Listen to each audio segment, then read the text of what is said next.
আসসালামু আলাইকুম। দেশ ও দেশের বাইরে থেকে যারা আমাদের এই ভিডিওটি দেখছেন, কেউ আতঙ্কিত হবেন না, সতর্ক হন। গড়াই নদীতে কোনো পানি বাড়েনি, এটা একটা গুজব। আপনারা গুজবে কান দেবেন না, সবাই সতর্ক হয়ে থাকুন। আমরা সবাই কাঁধে কাঁধ মিলিয়ে বন্যা উপকূলীয় মানুষের পাশে দাঁড়াই আর সবাই সতর্ক থাকি। নদী উপকূলের মানুষ তারা নিজেরাই বস্তা রেডি করে রাখছেন, যেন কোনো ক্ষতি মুখোমুখি হতে হলে লড়াই করতে পারি। বস্তা বালি দিয়ে লোড করে রাখছেন, যদি বাই চান্স পানি চলে আসে তাহলে তারা এটা দিয়ে কন্ট্রোল করতে পারে। সবাই ভালো থাকবেন, সুস্থ থাকবেন, ক্ষতিগ্রস্ত মানুষের পাশে দাঁড়াবেন। তো আপনারা এই বন্যায় ডোবা মানুষের দিকে হাত বাড়িয়ে দিন, তাদের পাশে দাঁড়ান, যে যেভাবে পারেন সেভাবে চেষ্টা করুন।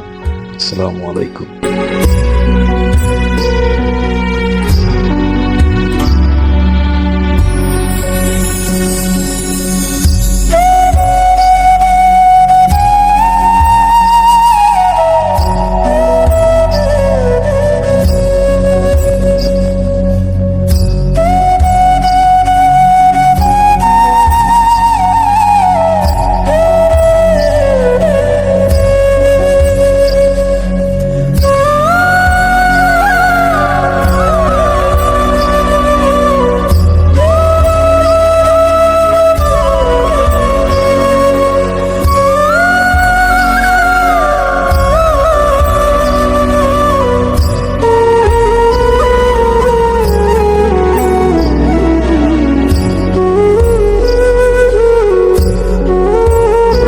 আমরা এই যে কাজ কাম করতেছি, আপনারা এই ব্যাপারে আপনারা কিছু কথা বলেন।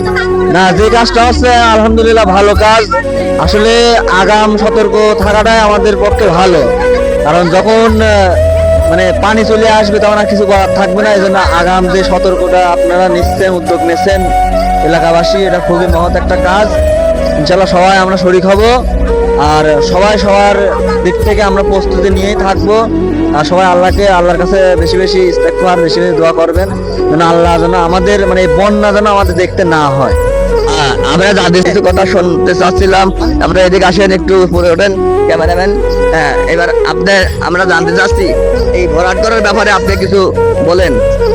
ভরাট করার ব্যাপারে আর কি বলবো, ভরাট করার ব্যাপারে এখন উদ্যোগ ঠিক আছে, কিন্তু পানি মানে ব্যাপারটা যতটা না আমরা মানুষ বানাই ফেলছি ততটা। আর আমরা মূলত আমাদের মনে আল্লাহর ভয়টা সেভাবে কাজ করে না, যার জন্য আমাদের এই পরিস্থিতির মুখে বারবার পড়া লাগে। কখনো এটা কখনো সেটা, মূলত আল্লাহর উপর আমাদের ভরসা নাই। আমরা কখনো বিপদে পড়লে আল্লাহকে ডাকাডাকি করি। তো এই ব্যাপারে বেশি কিছু বলার নাই, আল্লাহর উপরে ভরসা রাখতে হবে। আর আমরা গুজব না ছড়াই, যেটা সত্য মানুষকে সেটা পোষাবো, যেটা সত্য না সেটা মানুষকে পোষাবো না। মানুষের মনে আতঙ্ক হচ্ছে একটু বেশি। মূলত দেখা যাচ্ছে কাউকে একটা কথা বলছি যে পানি বাড়ছে, সে ভাত খাইতে খাইতে ভাত খাওয়া বন্ধ করে দিচ্ছে, একটা ভয় আতঙ্ক। তো আমরা চেষ্টা করবো মানুষের মনে যেন আতঙ্ক না সৃষ্টি করি, যেটা সত্য সেটা মানুষের মধ্যে তুলে ধরবো। ধন্যবাদ সাগর ভাইকে। আমরা ওনার মুখে কিছু কথা শুনলাম, মানে এরপর আমরা সতর্ক থাকবো, ঠিক আছে, কিন্তু কোনো গুজব ছড়াবো না, আমরা কাউকে আতঙ্কে ফেলাবো না, আমরা সঠিক তথ্য জানবো, সঠিক কাজটি করব। এইভাবে যেন আমরা করতে পারি, আমাদের জন্য আপনারা দোয়া রাখবেন, আমরা আপনাদের জন্য দোয়া রাখি। আসসালামু আলাইকুম।